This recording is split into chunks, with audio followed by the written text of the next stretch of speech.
Noise बहुत है, ठीक है। आपने कहा कि Amazon पे कैसे काम करना है, आपने क्विक कॉमर्स बता दिया। What about other marketing channels? मतलब obviously brand to brand depend करेगा, बट स्टिल जो अदर सोर्सेज है उनके बारे में आपका क्या कहना है, लाइक परफॉर्मेंस और ऑर्गेनिक और रिटेंशन मार्केटिंग? आजकल रिटेंशन मार्केटिंग काफी फेमस चल रहा है। Correct. So retention marketing again is very important. Again as a entrepreneur it's very easy to get new customers, पर अगर आप उसको रिटेन ही नहीं कर पा रहे तो ब्रांड घुस जाएगा। तो ब्रांड का कब तक एक्वायर करोगे, कितना एक्वायर कर लोगे? पॉसिबल ही नहीं है, क्योंकि ऑडियंस सेट फिक्स है, ठीक है। एंड स्पेशली जो आपका एक बार कस्टमर बन गया, विद ड्यू रिस्पेक्ट, उसका इतना बड़ा कैक आपने दिया और उसको अगर आपने रिटेन ही नहीं किया, so there is no point acquiring new customer. So it's very important कि आप अपने कस्टमर को रिटेन कर पाओ। अब उसके लिए आपको रिटेंशन मार्केटिंग करना, रिटेंशन मार्केटिंग करो।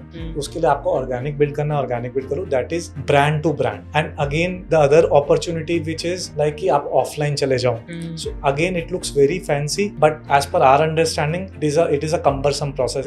It looks very fancy, it looks very easy, but not at all offline easy. Building मतलब by running, मतलब आधे डेकेड से ज्यादा हो गया मुझे काम करते, बहुत सारी D2C ब्रांड्स के साथ भी काम किया है। I know a simple thing, जितना easy या जितना sorted हमारा ऑनलाइन है, offline is very difficult to crack, and I have immense respect for people जो ऑफलाइन धंधा चलाते हैं। इनफैक्ट एक पान वाला जो गोल्फ कोर्स रोड पे 70,000 रुपए अपनी पनवाड़ी के लिए भी दे रहा है, उससे ज्यादा मतलब उससे ज्यादा धंधा किसी को नहीं समझ आता। करेक्ट। और वो दे रहा है, वो इमेकेबल है कि वो दे रहा है, and still he is able to survive. Galleria में जो पान वाले हैं, जो फ्रंट साइड है, 1-1 लाख रुपए अपनी इतनी सी गुमटी का देते हैं। इमेजिन तो उनकी सेल और उनका नंबर्स क्या होगा। एक पान की शॉप इतना पे कर रही है।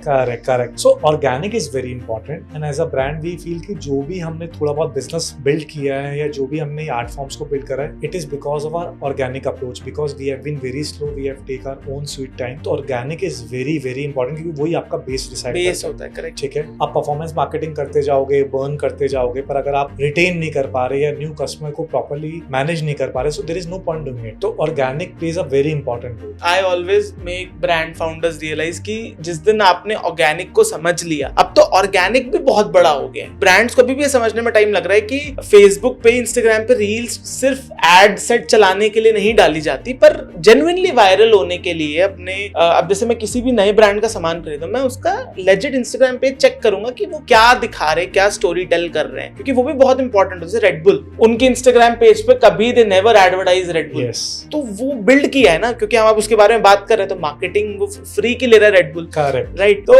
ऑर्गेनिक बहुत इंपॉर्टेंट होता है, एंड द रीजन व्हाई अब स्टार्टअप में फंडिंग विंटर है और लोग इतने कंजर्वेटिव हो गए, VCs इतने कंजर्वेटिव हो गए हैं, क्योंकि 90% ब्रांड्स बन तो गए on performance, but now they are struggling, they are bleeding. कितने बंद हो गए। मैं गुड ग्लैम का डाउनफॉल देख रहा था, गुड ग्लैम और क्या नाम था उनका, माई ग्लैम, गुड ग्लैम। तो they ignored organic like anything, they acquired a lot of organic channels, पर वो ऑर्गेनिक को वैसे लेवरेज नहीं कर पाए, एंड द रीजन उन्होंने बाय बैक किया उन्हीं के फाउंडर्स को जिनसे उन्होंने कंपनी खरीदी थी। सो organic is very important. Performance, I am not saying performance marketing is bad, but I believe इस पूरे पॉडकास्ट से हमने इतने सोर्सेस के बारे में बात करी। आपको हर जगह ध्यान देना है, आपको पूरी स्किन इन द गेम रखनी है, सब पे काम करना है, कोई सोर्स बड़ा छोटा नहीं है। क्विक कॉमर्स भी करो, ई कॉमर्स भी करो, परफॉर्मेंस भी करो, ऑर्गेनिक भी करो, एंड आई एम श्योर कि फिर भी अगर आप नेगेटिव हो तो फिर शायद आपको अपने प्रोडक्ट पे और काम करना चाहिए। अल्टीमेटली आपका प्रोडक्ट ही आपको विनर बनाएगा, और प्रोडक्ट में दम होगा तो चाहे आप ऑर्गेनिक कर रहे हो चाहे आप परफॉर्मेंस कर रहे हो, रिजल्ट्स डेफिनेटली आएंगे। इट्स वेरी इंपॉर्टेंट कि आपके प्रोडक्ट में दम होना चाहिए, नहीं तो वो सर्वाइवल ही नहीं है।